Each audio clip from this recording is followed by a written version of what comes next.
Hello and welcome to the Fit and Free podcast. This is a podcast for women who want it all, to feel strong and confident in their bodies, as well as enjoying a sneaky mug on a Friday night. I'm an exercise physiologist and sports nutritionist, here to teach you how to achieve your body goals without food and your body controlling your life. So let's jump in. Hello you guys and welcome back to another episode. In today's episode, I have another special guest joining me, Christina. She is a dietitian that really specializes in eating disorders, finding food freedom, and healing your body image.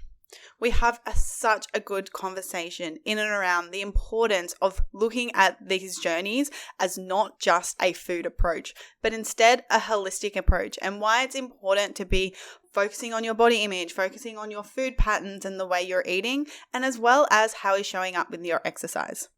We speak about the importance of focusing on our health and the impacts that diet culture has on us, and how to truly break free from thoughts of food, thoughts of your body, so you can finally live your best life. So let's jump in.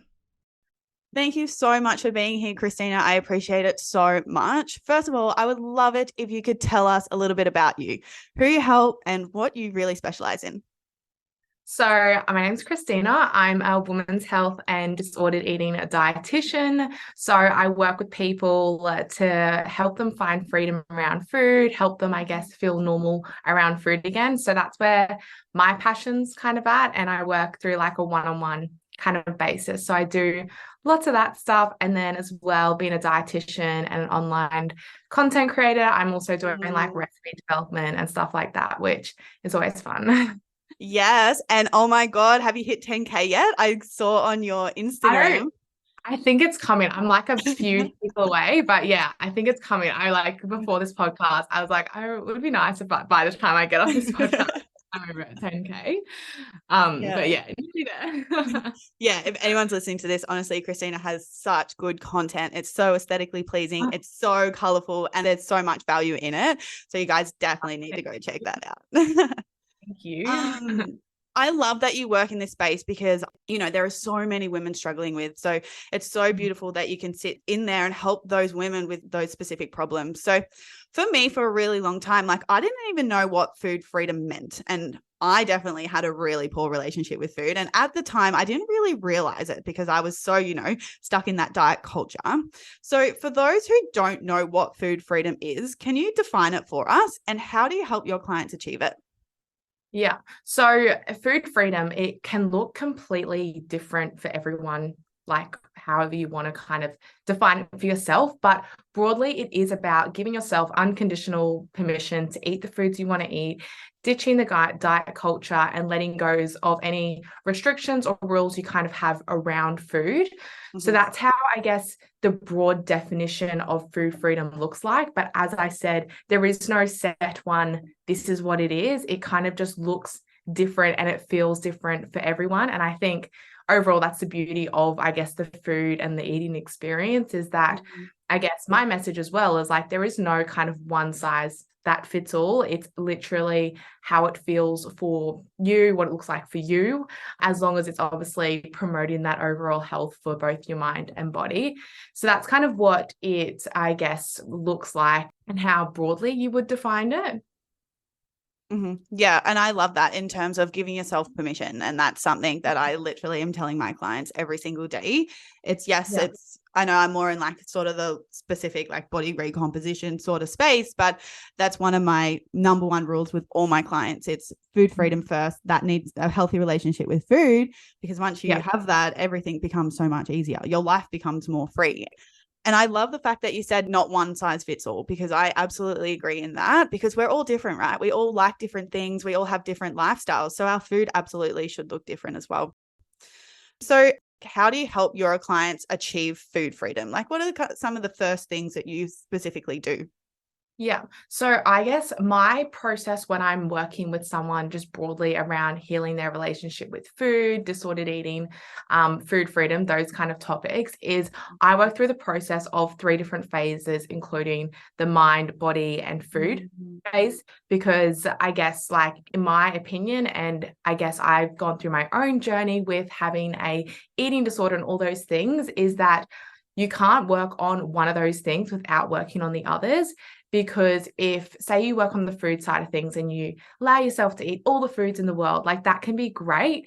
But if every time you pick up a piece of food, you're having that mental battle and then afterwards you're feeling guilty, yeah, you can't, like, that isn't food freedom. Food freedom looks like having that within your mind, body, and food. So when I work with my clients, I work through those phases of the mind, body, and food. Mm-hmm. With each individual client, it's not a step-by-step kind of process of like 1, 2, 3, this is what we work on. It's normally all at the same time, because as I said, you have to do it all at the same time for it to actually work. So mind, body, food, the process, that's kind of the phase I work with. When we look at the mind, that is dealing with the impact of diet culture, understanding broadly around restrictive diets, why they don't work, the science of, I guess, weight regain around yo-yo dieting and all that stuff. So that's like the mind stuff, which also goes into underlying beliefs for that person as well, what they've brought up in, all those different things, because you know how much online, in social media, TV, magazines, all that stuff, that impact of dieting, diet culture has. So that's really the mind process of it, is dealing with beliefs, dealing with what the root cause of certain things are around. The next kind of, I guess, moving on from that is like the body phase. So that's also dealing with, on a base level, like biological needs around food. So that does kind of touch into the food side of things. But as I said, you can't kind of work on all this food freedom stuff with neglecting the biological needs, because it can be good and all to be like, okay, I'm allowing myself to eat the pizza, to eat whatever it is. But if you're still restricting yourself, like physically from food or mentally from food, you're still going to be craving, potentially binge eating, all those other things. So that's like the body phase, dealing with that biological need around food, also around like the ending the war with your body. So I am massive on, I guess, finding, being confident in yourself, empowering yourself, all those different things through food, through movement, through whatever you're doing.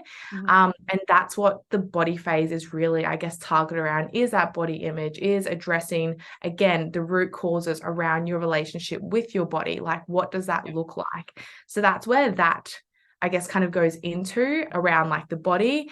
When we then kind of go onto the food phase, that's then kind of introducing a bit of that like gentle nutrition side of things. So I'm a dietitian, I've studied 6 years. I know that there is certain foods that are going to make us feel better, certain foods are going to make us put on muscle, train better, all those things. So we don't ever neglect that. I think with this kind of food freedom space, I think sometimes people try and find, I guess, like you've got to be one or the other. You've got to be all macro counting, all doing like focusing on nutrition, or you've got to be all completely like, nah, screw nutrition, eat what I want to eat, who cares? But I'm like, we know that there is so much science behind fueling your body, giving your body the certain nutrients that it does need, which is why I guess the term gentle nutrition comes in, because it's like, I want to still educate my clients around that. I want to tell them what's going to make them feel better, what's going to make them feel good when they train, what's going to help, I guess, they're having really bad symptoms with potentially their menstrual cycle, like whatever it looks like. So they're still focusing on that side of things, but also acknowledging the other side, which is the emotional side, the physical side, all those different things. So that's, I guess, the food side as well, is a lot around that gentle nutrition, but also around finding, I guess, what kind of eating pattern structure works for you. It's about looking at food rules. Do you have any food rules, like going by one to break those down? And then as well, I guess, equipping more the emotional eating side of things as well. So honoring your fullness and hunger cues, being aware of, am I using food to cope with my emotion? Like all of those different things, which again, sometimes it's kind of like you've got to find one side of the camp, but I'm like, all that stuff can be added within it and can be used to actually help someone feel empowered, feel confident within their body, and ultimately reach this food freedom, both like in their mind and body. So that's how I guess my kind of process is going through those 3 different phases at different stages. I guess I really tailor it to who I'm kind of working with, what they've kind of worked on, what might be a bit trickier for them. So really going through that is, I think, essential when you do kind of work through this with someone, because as I said, you can't work on one thing and just ignore the other side. Yes. And that's such an important message. And I fully believe that as well, in terms of we need to look at this in a holistic way, in terms of thinking about our body and how we perceive ourselves, our body image, and then working on, all the things that you just said, because you're completely right. Like if you're still looking at yourself and you're not liking what you're seeing when you look at yourself in the mirror, and then you've got that like tendency to then go restrict, then it kind of is not, fixing any of the problem. And I completely agree in terms of like that personalized approach as well, because again, not everyone needs to be working on this. It needs to be, okay, this is where you're at. This is what you need to focus on, and so on. So I absolutely love that you do that. It's good. And then the other thing I wanted to say is like, you're bang on in terms of like, we need to look at the root cause of these problems, right? Because people are just really always trying to focus on their actions rather than what's causing their actions. And that's a big thing that I see in the coaching industry. It's like, oh, just be more disciplined or just be more motivated. But really, you're not actually fixing the root cause of the problem, which is your belief system that's causing you to act that way. So I love that you're also in on that and really actually like helping people through the root cause of the problem. Another thing that you said in that whole food freedom thing, and I love that you brought it up in terms of that gentle nutrition. I know there's like that big misconception. People think, well, if I give myself permission to eat what I want, then I'll get fat, or then everything will just go out the window and I'll lose control. But I think bringing that into it and letting people know that that's not it, and that's not actually how it goes, because there is still like principles that you follow, right? Like we still need to fuel our bodies correctly, like you said, with the macros, micros, and making sure we're fueling our bodies correctly. So it's like, yes, it's finding that food freedom, but it's also absolutely like fueling our bodies correctly. Yeah. I love all of that. Let's talk about diet culture, because it grinds my gears. I see it like literally watching TV this morning. They're still talking about New Year's bloody resolution diets. Yeah. So in your opinion, what are some of the main issues with diet culture and the negative thoughts and beliefs they make us have about our bodies? Yeah, I might just also, before we go into that, define like diet culture, just for anyone listening that might be like, because I think the word gets thrown around so much, but it's like, what is this diet culture word? So diet culture, again, it can be defined as, I guess, a system of kind of beliefs, practices that idolizes thinness and smaller bodies. So it overall really heavily encourages the pursuit of weight loss. It can like demonize certain ways of eating, so like the restriction side of things, and like thrives on people's insecurities, I guess, wanting to feel accepted, all those different things. And then ultimately the other side of it is it kind of oppresses people who don't, I guess, fit that mold of fitness and beauty and all those things. So I think overall, in short, diet culture have a massive focus on thinness, being smaller, fitting that society mold, rather being healthy and just enjoying life and all those different things. So that's like, I guess, how you want to define diet culture. And the main issues, as I've kind of said with it, is that it heavily encourages this pursuit of weight loss. It heavily encourages being smaller, and kind of praises that. So the main issues with it is the whole like system within it. So it's like social media, as you said, you look on social media, it's someone promoting a new diet to lose weight, to go on this like fast, restrictive 5-week challenge, whatever it is. It's all these things that kind of promise like, oh, if you get here, you're going to be happy, you're going to be accepted, like all those different things. So that's, I guess, the broad issues with diet culture, is that it is promoting this ideal over than someone being healthy. And it kind of is like, this is the one mold for the season, because as we know that if you look at the body ideals over the last 50 years, they've changed so much, and there's a new style and shape of body that is in. And so at the time, it's always kind of just promoting that one thing. But the reason I guess diet culture is bad and why we don't like it is because it's promoting ways of eating that aren't sustainable. It's not promoting health. So I know with my own journey, I went through an eating disorder. So when I was trying like cope within this illness, I was like, I wasn't getting healthier. Yes, I was getting smaller and quote unquote doing what diet culture is promising that's going to make me happy, accepted, all these things. But the smaller I got, the further away I got from my health, my happiness, acceptance, life, like all these things. So it promotes this big butterflies and fairies and everything of ending result. But really, you end up with just guilt, anxiety around food, shame, social isolation, all these different things. And then usually people end up with either disordered eating or eating disorders.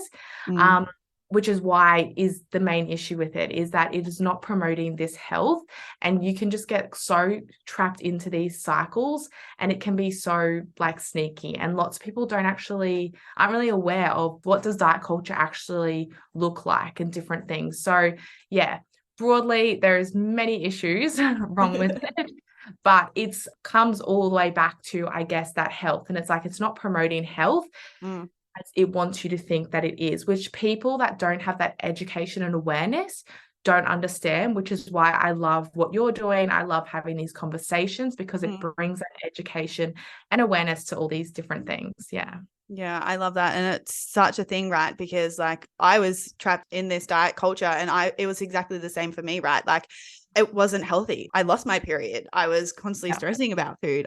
And it's so crazy when we're so impressionable because we care about want our bodies to look a certain way that we'll like do anything to get there. But from these empty promises of, oh, you're going to look so good, you're going to be so confident.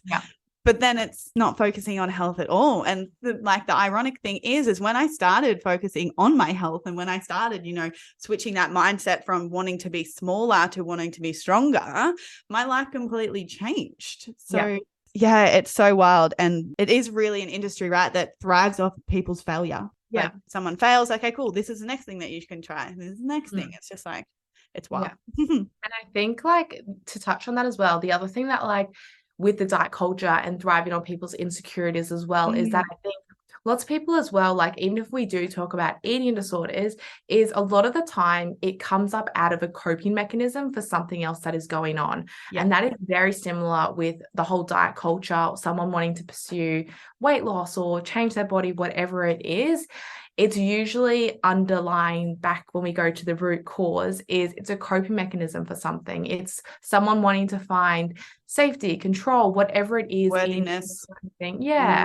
Which again, it thrives off that. And that's how I guess it kind of starts a cycle going. And when you get caught in it, the way that our society is you get affirmed, you get all these different things for weight loss and stuff, when really it's taking you further away from the health you're trying to achieve, or the way, I guess, how to cope with maybe a tricky situation in your life or time or whatever it is. So yeah, it's definitely a tricky and very complex like topic, but yeah. Absolutely. Definitely. Christina, I would love it if you could dive a little bit deeper into your story because you've touched on it a few times now, and I know that you're really good at helping your clients through it, but what was your own experience like? How were you able to move through the diet culture and then find your own food freedom and how you are today? Yeah, so I guess it's a very, similar story to potentially what other people may have experienced to some different levels. But going through school, I guess I didn't have major, issues, and I didn't really have that awareness around my body as much. But as you got into high school, as you got older, you kind of started to get like aware of like, oh, I'm a bit like, I don't look the same as other people or different things like that. So I think that kind of started, and like different things that you kind of pick up throughout high school. But I guess for me, it kind of like where it kind of really kicked off was after I finished school. I just joined the gym as I was going to uni. I started studying exercise science, actually. Did you? Yeah. So I originally wanted to go that pathway. But yeah, started studying that, started going to a popular gym, which I think lots of people are aware of. And then with that, I ended up doing like one of their think it was a 6-week or an 8-week challenge or whatever. So I started doing that. And when I started doing that, it was obviously a very restrictive diet. I kind of didn't know any better. I was like, oh, this is like how I'm meant to be eating. Like, this is great. So I started doing that, lost some weight with that. Then when I started losing weight, I started getting the affirmations around like, oh, you look great, like what are you doing, like all of this stuff. So and my brain was kind of like, oh great, this is how I get attention, this is how I get love, worthy, acceptance, all that different stuff. So kind of went through that. I lost like weight during that first kind of process, and then as I came to the end of it, I was like, oh, this is great, like people are like, what I'm doing is a good thing, like I'm so healthy, I'm only eating like salad and chicken all day, like I'm the pinnacle of health kind of thing. So I was kind of in this really like, I guess, honeymoon phase high of like, I've been on the diet, it's great, people are affirming me. And then I think a month later, the next kind of diet challenge came around and I was like, great, I'm going to do it again because I want to lose more weight. Because I guess even when I first started, I thought, oh, I want to get down to this certain weight. And then I got down to there, but I was still not happy with my body, still unsatisfied. And I was like, no, I'll just go again. I'll do another one, because if I do another one, then I'll finally be happy, be accepted, all those things that I thought losing weight would kind of promise me. So yeah, I went through another kind of cycle of it. And when I got to the end of this second cycle, I had lost a like significant amount of weight over that year. Again, I didn't have a period for, I generally thought, and this is what's kind of sad, but obviously I give myself so much compassion now for it, is that I thought like I was healthy enough to not have a period. Like, I don't know why that was even in my brain at the time, but I generally thought not having my period was a good thing. So I didn't really think about it for ages because I was like, oh, great, don't have to worry about this. So yeah, lost my period, all the different things that came with it. I literally remember a time where me and my friends all went out to dinner. I think it was like Betty's Burgers or something. And I literally bought my cup, like container of like boiled zucchini with some light mayonnaise and my chicken, and I sat there and ate it. And like now I look back and I'm like, oh, I just want to give younger me a massive hug and just like hold her. But yeah, at the same time, I do kind of look back and I laugh at it. And I was like, what was I thinking? Like that, but that was so normal to me. And I was like, oh, this is what I'm doing. Like, this is how I'm meant to be healthy. Like, I've reached like the healthiness. Like, I can't even believe that people eat this food. Like, all this stuff that goes through your brain. Yep. So yeah, I went through that kind of process. And during that whole time, again, I didn't think anything was wrong. I thought I was so healthy, thought it was so normal. Yep. And then I kind of started to catch on to the point that like I'd lost all my muscle. So I was very like, yes, I've lost weight, but I was not strong. I was so tired. So then I kind of like transitioned into like, oh no, I want to kind of build some muscle and stuff. So that's when I started like going to the gym, building a bit of muscle and stuff. And like within that process, I did gain a bit of weight. Nothing, I guess, compared to what I had lost, but I did gain weight and went through that process. And then, like, I guess went through that phase, a few months kind of passed. And then I went through like another tricky time in my life and different family situations where then I kind of, all the control that I once had kind of was up in the air, similar to like the pandemic and different things like that. But that's when I then kind of slipped back into controlling my food, because I guess so much around me was up in the air and whatnot. So my mind, the only way it knew to kind of get that acceptance, worthy, love, control was by controlling my body and food. So that's when I kind of slipped back into it and then kind of went through that process. And again, I didn't think there was anything wrong, didn't have a period, had all these health complications. And I was still, I guess, so in denial of anything kind of going wrong, which is so, I guess, common for people and I literally didn't think, I'm like, oh no, I don't have an eating disorder. Like, I'm not like the picture that I guess when we say an eating disorder, people think of. Yeah. I was like, I'm not like that. Like, I still eat my food. Like, I don't, do all these like different things. So yeah, I generally didn't think there was anything wrong until my doctor was kind of like, oh, I like really want you to go see a psychologist and just to look into these other things. And I was like, oh, like, I don't know. Like I was, again, still in denial, but I was kind of like, oh, I'll just go on like with it. And then it actually got to a point where she was kind of like to me, you either need to start like working on and gaining weight because like your body is not in a healthy point and you're at like medical like compromise, Yep. or I'm going to like refer you into like an inpatient setting. So it got to that point and I was kind of like, that was the first kind of like shock of like, oh gosh, this is like an issue. Like maybe I'm not healthy. Maybe I'm not like doing the best that my body like needs at the moment. So that was, I guess, a bit of enough to kind of shock me. For some people, I guess they can still continue down that pathway. Yep. But that was a bit of a shock. And then that was at the first point where I kind of realized, I was like, oh, I think there's like something going on. Yep. And I think like personally, there was so much shame around that, like admitting that there was something wrong, that I wasn't healthy, that and all that stuff, which I think, again, something not talked about, but so much shame around like, oh gosh, like how do I tell my family? How do I tell my friends about this? Because they think that I'm so healthy. And like, I think people were definitely starting to become aware and like asking me how I'm doing, all those different things. But yeah, there was lots of shame around just admitting that there was something wrong and that I needed help.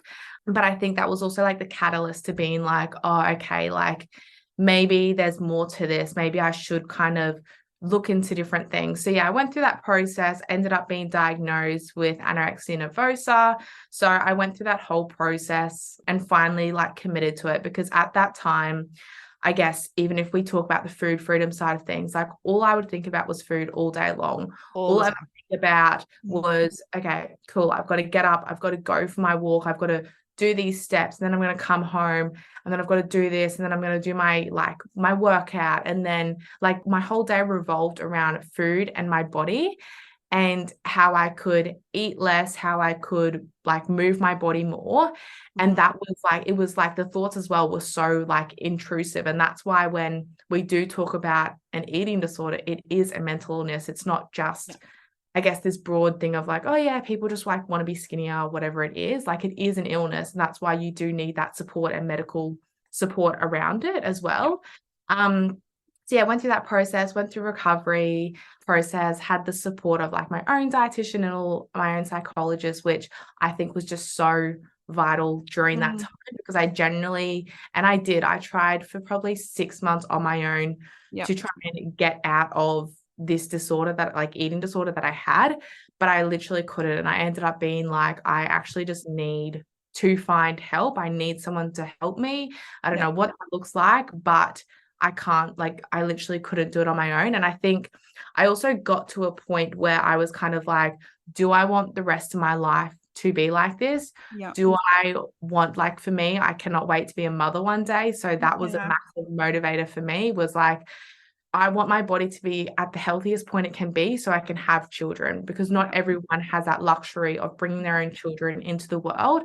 And if I'm potentially going to sabotage that because I'm wanting to, like, I'm stuck in this thing or whatnot at the moment, like that was a big motivating driver for me. So yeah, I had to really like dig deep. And I think this is with anything, going back to the root cause, is you need to dig deep to what is your why, what is your root cause. Because if you don't have like that, I guess trying to pursue this food freedom and all that stuff, like that is tricky, because you don't really know what you're kind of grabbing to, like, why am I even doing this and all that stuff. So went through that process, experienced many different flaws and all the mishaps within, I guess, even the recovery space. Oh, it's messy. What works, knowing what doesn't. And yeah, as you said, it was such a messy process. So I remember going through that stage, and I remember at one point I was like, when I come to the other side of this, I want to gain the qualifications I need to be able to help people through this and teach people, I guess, the strategies and tools that work for me, that work, and also get the qualifications of a master's degree to actually be able to guide people through this. Because when you do look at all this stuff, like you're dealing with people, like you're dealing with humans.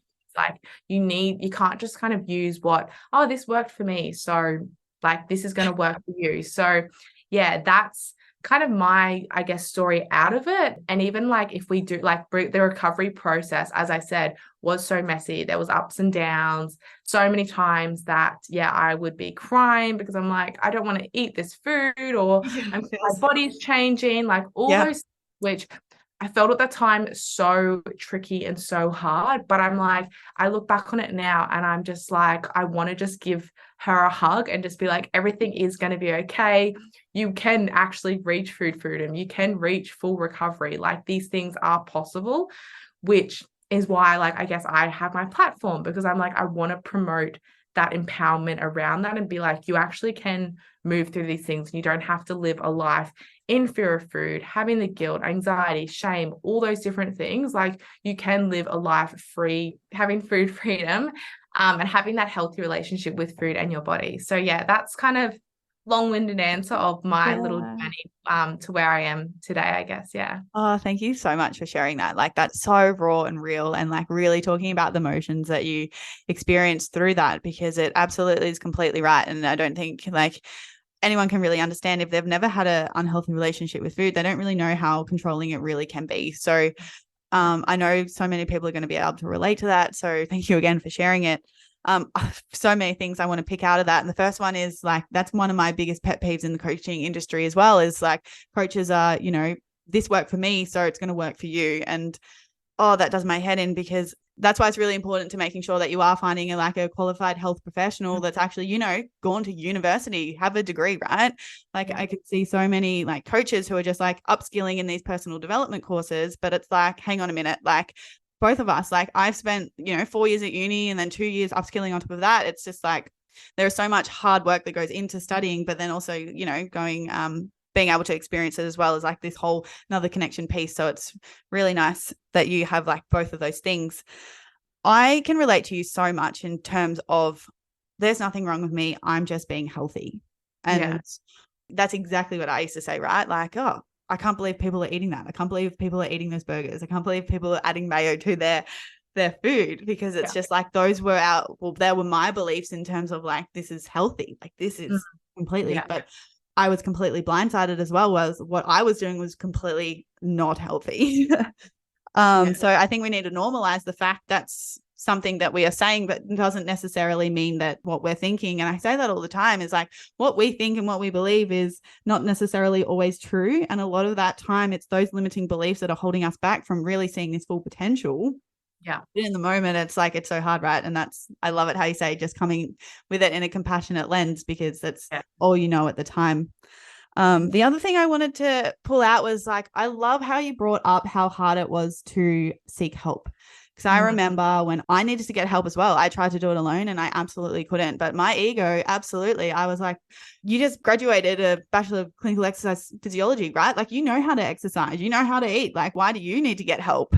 So I think it's really beautiful that you shared that, because there is a lot of shame in seeking help. But when you do, it can be absolutely pivotal and absolutely life-changing. And I don't like to use those terms lightly, right? Like I'm not, oh, this is life-changing. It actually can be. Yeah, no, definitely. So I love how it's more like a holistic approach, right? Like it's about food and it's about how we see ourselves and our body image. And I know our body image plays a massive role in terms of what we're choosing to eat and how we're choosing to exercise. And so can you share some strategies or tips that you recommend for people who are wanting to improve their body image and cultivate this healthy relationship with food? Yeah. So I guess like there is many different tips out there, but I think before you go into the tips, I think firstly acknowledging that there is potentially like something going on, potentially, again, as we said, thinking we're just healthy. It's actually acknowledging that like if you wake up and the first thing you think about is like, oh, what am I going to eat? Or what am I going to train? Because like I need to eat less than this or whatever it is. Like that's not healthy. You shouldn't have those thoughts. Yes, we should give the food kind of like a bit of a thought, because obviously as we go back to that gentle nutrition side of things, is we still want to look after our bodies and be healthy, but it shouldn't take over your life. It shouldn't take over where like, I don't know, what you're going to eat in that day, what like if you're going to go out with friends, all those different stuff. So I think first of all, acknowledging that there's something to work on, acknowledging the thoughts around it that you might have. I think that's the first kind of key thing. I think when we kind of look at the body image side of things, first of all, I guess practical tips around that is, first of all, removing any triggers. So if your whole social media is of, I don't know, bikini body builders, whatever they are, people, like that's all they are, or they're just all models or different things. Like, Yeah. of course, Their when you job. wake up, of course, when you wake up and look on social media, you're probably not going to feel great about your body. You're probably then going to want to change your body, like those things. And I think, first of all, like removing any triggers that trigger you. And that again brings that back to that awareness. So it's maybe asking yourself or journaling potentially about like, what is triggering my body image? Like, is it what I'm consuming in media? Is it what I'm watching online? Is it potentially just like, oh, I've woken up and I've had a bad day? It doesn't mean that my body's bad or anything. It's just because I've woken up and my mood's a bit lower. So I've just got to be a bit more compassionate to myself today. So I think removing any of those triggers broadly is always key. And then, like, I guess from that is, as I said, acknowledging that awareness and actually starting to reframe those thoughts that you might have around your body. Yep. And this is the other thing where I think people really try and, like, I guess, push that body positive side of things, which I am all for. I love, I think it's great. Yep. But for someone coming from a position that hates their body, that wants to change their body, going from that to body positivity, it's such a far jump where, and then people give up because they're like, I wish I could just be like this girl online who loves her body and accepts her body, but that feels so hard and tricky. So far and away. So far away from where I'm currently at. So to me, it's not even like getting to that point. It's literally just, first of all, recognizing, being aware of the thoughts, but then acknowledging and actually just being grateful for your body and what it can do. Additionally, it's just showing that respect and kindness towards it. So if you wake up and you're in a bad mood and you're like, oh gosh, like I'm not really too in love with my body today, and that's totally fine. Like everyone has those days. But it's like, I'm still grateful that I can now go to the gym or I can go for a walk with my friend and get a coffee, because my body can do that, and move in that way. And it's going to look different for everyone, whether it's like, oh, I cannot, like, I'm grateful I can go and deadlift 100 kilos or whatever it is at the gym. Like, it's going to look different for everyone, but not going to a point of where you have to stand in the mirror and be like, I love my body, to the point of just being like, you know what, I just respect my body is here. It carries me around this earth. Today, I'm going to go out and do this, and that, which I'm grateful for. So I think that, again, is a pivotal kind of step, is actually just, first of all, getting to a point of respect and kindness around your body. Other things around, like, practically when we talk about body image is like removing clothes that don't fit you. Like if you feel keeping onto all of your smaller clothes that one day you're going to fit into, I know I've said it before, we all say it, I'm keeping that because I'm going to lose weight and fit into it, right? It's still continuing that, I guess, belief in your mind that you have to change your body to wear certain things. You have to change your body to be happy and look a certain way. So again, it's removing all those triggers, removing the clothes, like getting rid of the clothes that don't fit you and slowly replacing it with like clothes that make you feel good, that fit you, make you feel comfortable, all those things, because again, that's a trigger that's going to spiral you into that process. So yeah, they're like kind of 3 really easy practical tips. It can go like, there's so many different things you can kind of go into with this as well. I think another like key thing, I guess, around if it is someone that is coming from disordered eating disorder, is kind of remembering back to when your body was smaller or when it was different or whatever that looks like, and asking yourself, like, yes, I kind of wish and I'm grieving that my body was smaller. But if I think back to that time, do I want to go back to when I was cold all the time? I like was hungry all the time. All I thought about was food, where I don't know, felt like to faint every time I stood up or whatever it was, or I felt weak, like all these different things. It's remembering, like, do I want to go back to that unhealthy self or unhealthy body for the sake of being smaller? So it can be remembering back to that and being like, do I want to go back to that life I live? And 99% of the time it's no, because you don't want to, like, there's a reason why we started on this journey, is you're trying to get out of that. So it can remembering back to that. And I know for me in my recovery, one affirmation that I used to say all the time was, I would like, if I felt uncomfortable in my body, I'd be like, my body is at the healthiest place it is right now, not what it used to be. Like, that was a key thing for me, just to literally, as simple as that, to say in the mirror. And when I first said it, I didn't believe myself. And this is the thing with these thoughts, is you don't just say this thought once and go, oh, great, my body image is healed. Like, I feel great.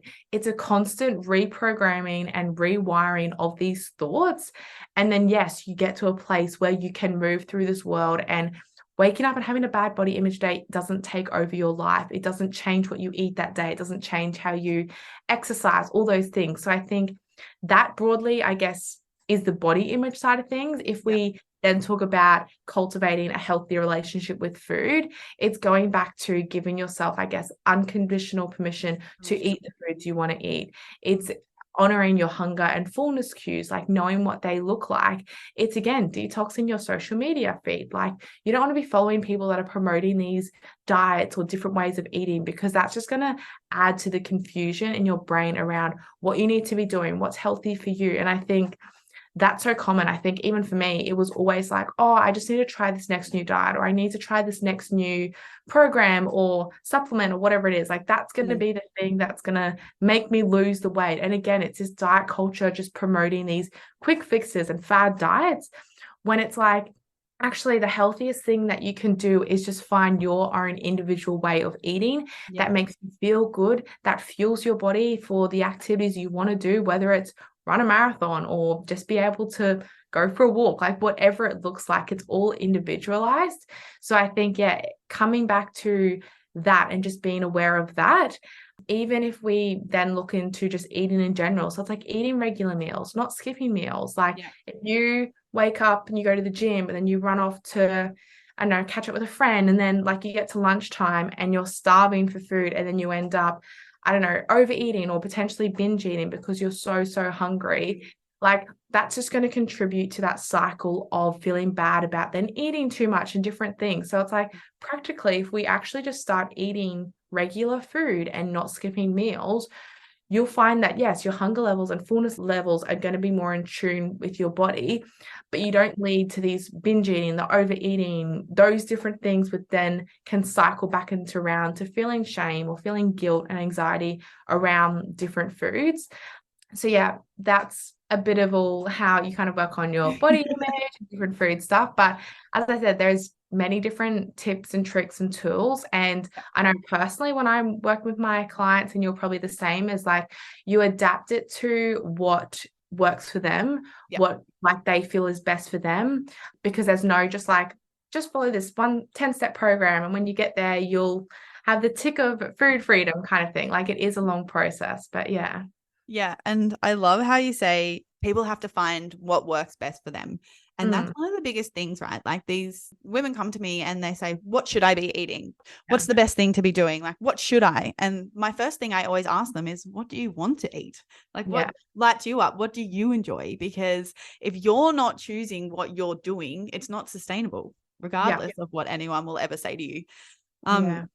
I loved how you said the importance of building awareness and not making things mean something about us, because I know I used to struggle with that a lot, so much, in terms of like, I'd put on a certain pair of shorts, and if they fit me one day, that means I was doing really good. But if they didn't fit me one day, like the next day, then my world was over, like absolutely spiraled. But it wasn't until I was able to hang on a minute, build awareness in and around my body is changing like every single day, right? Like, I'm holding onto my water, I'm, strength training, I have more inflammation in my body. Like, there's so many reasons why our body fluctuates. So it was so important to be able to learn to not make it mean anything about myself. So in your professional experience, what do you believe that some of the really common roadblocks or challenges that people face on their journey to food freedom and body positivity? How do you help them overcome them? Yeah. So I think, I guess, like, the first one, and very common, is their body changing. Yeah. Because obviously, I guess, it's easy enough to say to someone, eat all the foods, give yourself permission, all that stuff. But underlying, it's a fear of the body, like their body changing, which is why they can't eat the foods, which is why they can't do these things. So the biggest challenge, I guess, around it is that fear of your body changing, the fear of weight gain, losing control, not being seen as the fit one, the skinny one. Like, there are so many fears, like overarching things that come down to this fear of weight gain. I know personally, the day that I chose to commit to like a recovery program, I clearly remember the whole night I was like crying because I Me knew too. yeah, like I knew, but I was at such a point of desperation where I was like, I cannot live this way anymore. It's not healthy. I'm sick, like all this different stuff. But I literally cried my eyes out because I knew that committing to this, my body would change. And that at the time was the thing that kept me so safe during that tricky time in my life. It was a coping mechanism. It was the way I got love, worthy, acceptance, so all that stuff. So I think that's why it's such a big challenge, is that fear of weight gain, which is why people won't commit to this, or they aren't ready to, because they're like, I just can't let go of my body yet. I can't do that stuff, which is then normally people get worse, or people get, I guess, sicker and more down that pathway. So that's normally the biggest challenge. And I think even within that, it's working with someone who understands it and has the tools to guide you through, how do we navigate your body changing? How do we find that body acceptance? How do we learn to respect your body? How do we learn to shift your perspective around what weight gain even means? Because I know lots of my clients, when we talk about weight gain, when we talk about childhood and all that different things around their body and weight, they say, oh, when I gained weight as a child, my parents commented on it, or my parents were always on a diet, like whatever it is. So it's so ingrained in us that weight gain is bad, my body changing is bad, people aren't going to love me, people are going to reject me, kind of stuff. So that's usually such a big challenge for everyone, because it is so real, acknowledging that your body changing is going against all of this diet culture, beliefs, like everything. So it's so hard to process through that, which is one of the first kind of common challenges that come up. Another one that we did kind of touch on as well is people actually not thinking there's anything wrong, thinking what they're doing is a good thing, thinking they're healthy, all those different things. That is another, I guess, common challenge that comes up, is people don't think there's anything wrong, because maybe they still have their period, maybe they don't, I don't know, maybe they're like, there's so many different things, maybe they're not having any injuries or whatever, or maybe they are fine with their health and they're not experiencing any of these underlying, like, I guess, concerns that we talk about when someone goes to an eating disorder or disordered eating. So they don't think there's a problem. They think, oh, I'm fine, like it's fine. So I think that's another issue. I think even if we go into the whole thing around that eating disorders, disordered eating, there's no one size, shape, weight, whatever it is, for an example of what someone with an eating disorder has. Like, it can be any body, race, size, shape, weight, whatever it is, which is such, again, a massive barrier to people seeking help, because they think they're not sick enough. They think there isn't a problem. So that's another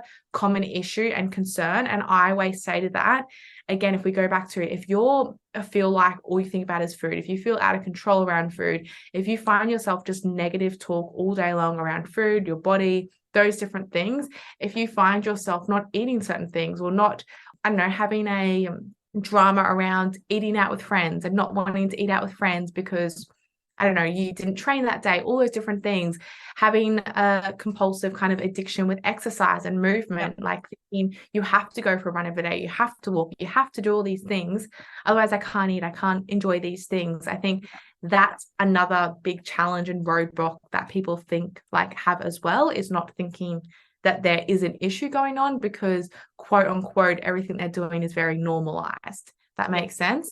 Another thing is not having support. I think that can be a challenge for anyone going through this. With this, when we talk about it, it thrives, disordered eating, having a negative relationship with food, it thrives in isolation. When you're alone, you've just got your thoughts and all that stuff, and you can try as hard as you can with all the willpower and discipline and everything. But at the end of the day, sometimes you need that guidance, you need that professional support to actually just start to talk about maybe what's going on. Maybe you don't even want to go into food or whatever it is, but just having a listening ear and a voice of reason, I guess, for maybe why you might think a certain way, or why you potentially feel like this isn't the healthiest thing, like whatever it looks like. I think that's another challenge that people can go through, is actually not having any support and guidance, which then kind of just prolongs the state of being in that limbo kind of state between, like, I know there's something wrong, but I don't know if there's much wrong, but maybe I'll just try it on my own, because maybe there's shame or guilt around that as well. So I think that's kind of like a common roadblock. And I think then the other one as well that can be common is if we talk about food in general, and I guess the giving yourself unconditional permission to eat the foods, is people going like from 1 to 100 straight away. And I'm not saying that's wrong, and that may work for someone, but if we even look at like having fear foods, and a fear food is a food maybe that you will say like you don't let yourself eat or something, or it might come up as a food dislike, quote unquote, being like, oh, I just don't eat pizza, or I'm not a fan of pasta, those different things. Like they're all food rules. Like that's ingrained in your brain that, okay, if I eat that food, I'm going to gain weight, or it's going to make me bloated, or whatever it is. Like, I think people then can go from having all these rules to then being like, I'm going to break all the rules at once. I'm going to, I guess, go all in, which I think, yes, that can work for some people. But if you're coming from this like structured, controlling diet to then the complete opposite, it can feel very chaotic, and people normally can jump in that way and then be like, oh my gosh, this is too much, and then go straight back to what they were doing because there's the control and there's the structure. So I think that can be another kind of limiting factor around people on this journey, is not having that support, yes, but also just going in fully and thinking that I'm just going to eat all the foods I want, and having even that fear around like, if I allow myself to eat all the food and have permission around eating whatever, I'm just going to eat donuts for 6 days, or I'm just going to eat ice cream and never stop, or I can't have the peanut butter in my house because I mean, if I have it in my house, I'm just going to go through the whole bottle in a day. So it's all that fear around that, which like, yeah, it kind of is like coming back to the whole eating experience and going through this process. Is the eating experience is a learning experience. Yeah. And so when you go through this process and you have these fears around different things, yes, sometimes when you're on your journey to food freedom, you might overeat too much of the peanut butter or whatever it is, but it's all a learning experience. Yeah. And we don't revert back to the restriction, the guilt, and the shame around it. Even if potentially you do, give yourself compassion for that. Like, you're just learning, you're just trying to find your way through this. It can be messy, it can be up and down, but overall, I think it's all a learning experience to getting to that point of food freedom, feeling good about their body, being able to respect their body for whatever it is. But yeah, they're common, like, I guess, roadblocks that people either don't seek help, or they just feel like it's not going to work for them, or recovery isn't possible for them. They're the exception. Whatever it is, they're normally the common ones that do come up with my clients. But again, there is many different ones that can come up for everyone. Yeah, absolutely. And that's why I love these conversations, and like bringing awareness to the fact that this is a problem. It is not healthy. And because I was the same, like I already said before, it's like I didn't think there was anything wrong with me. I didn't think, thinking about food all the time, I quote unquote thought that was normal. I thought it was, normal to be training, because everyone again was commenting on me being like, oh, she's the fit one, she's so healthy, she's so disciplined, she exercises. But deep down it was like absolutely destroying my soul. So absolutely bringing awareness to the fact that these things aren't normal, and it is really, really important to seek help, because you don't really realize what's possible for you on the other side until you're there, and you're like, holy shit, life is like 100 times better. And I can't believe that I went through all this suffering for so long.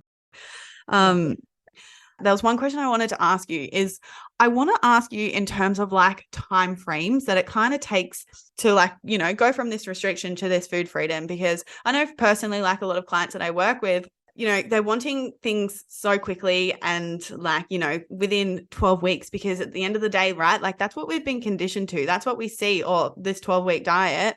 But I don't know about you, but for me, my journey was to like 2 years. So what did that kind of look like for you? And what are some like realistic timeframes that people have to kind of more or less like accept to, really getting that freedom in their lives? Yeah. And as you said, it can look so completely different for everyone. It's again, back to this whole, it's all an individual journey, process, experience. Yep. So it can look, completely different for everyone. I know for me, at some points of recovery, I was like, yes, I'm doing so good. Like, I'm progressing, I'm eating the foods, I'm like not overtrained, like all this stuff. But then there was a solid period of then 6 months of where all I would do is cry about my body. I couldn't go to the shops, like all that stuff, which then felt like I would never get out of. And I was like, is this like life? Is this what I have to deal with? Is this just being so ashamed of what my body is and all that stuff? So yeah, it's such a long, different process for everyone, and it is completely going to look up and down. And it's very common to relapse and go back into certain behaviors. And I think that's another thing that I want to normalize is I know personally, I had like the first process of when I was doing those 8-week challenges and different stuff, like that was like the first kind of trigger for it where I guess the time coming around of it, when I did fall back into it, like that was a relapse, which then went back into it. So it is so common to have relapses and for it to be up and down. But the time after my relapse, it again probably took me like a good 2 years to get to a point where I can solely say that I don't think about food all day. I think about food because I'm like, oh, what I want to eat, all these different things. I eat the food I want to eat. I don't have any restrictions around like, oh, I can't eat this because it's 5 a.m. or whatever it is, like, or it's 9 p.m. I can't eat these things. And it can kind of like catch you by surprise. Like you probably experience this is like, you might be eating something or doing something and then be like, oh my gosh, I just went and got this food and ate it. And I didn't have a 20-step process in my head about why I should eat it or why I should not. So yeah, it took a long time for me. I think like that was from recovering from an eating disorder. Yeah. If it's someone that is potentially just like on the line of potentially disordered eating and just having that like bit of an unhealthy relationship with food, yes, it can become like the process isn't going to be as long. Sometimes you can catch clients in a good place where they're just teetering between it going into something that could be a bit destructive and catch them. And at that point, it might be only a couple of months of just education, awareness, and then they're off on their like doing a good thing. They're not having those issues and concerns. So it can look different for everyone depending on where they are on their journey, where they are on their process. But yeah, I think that's what's kind of lovely about it is that, yeah, it's going to be completely different for everyone depending where someone is on that journey. But it's not going to be a 8-week quick fix of like, I'm just going to stop doing this and then everything's going to be better. Like it is that thing that you have to continually work on as the years go on, because these beliefs and behaviors and habits don't just vanish after an 8-week kind of course of it. It's that constant process and programming of it. But I think in those times though, you can bring that education on awareness and the tools around how to deal with those things that might come up in the future and how to get through that really tricky time as well.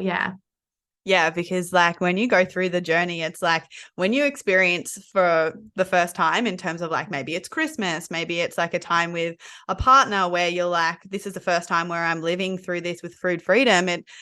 Sometimes it can be quite triggering because you're like, oh my God, I don't know, how to handle it. But then, you have to go through all those different experiences to be able to build that trust and to build that new way of living and that reprogramming.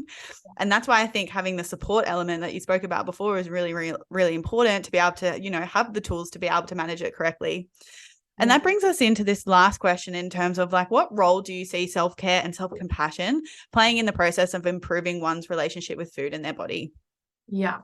I think like what role, it's like pretty much the whole role. Like it goes through everything we work through, the mind, the body, the food side of things. It is so, so important. Usually a lot of these behaviors, whether we know it or not, are very destructive, right? To our health, to our body, to our mind, all those different things. At the time, potentially we get the high from it. We feel great, like doing all these things. Yes.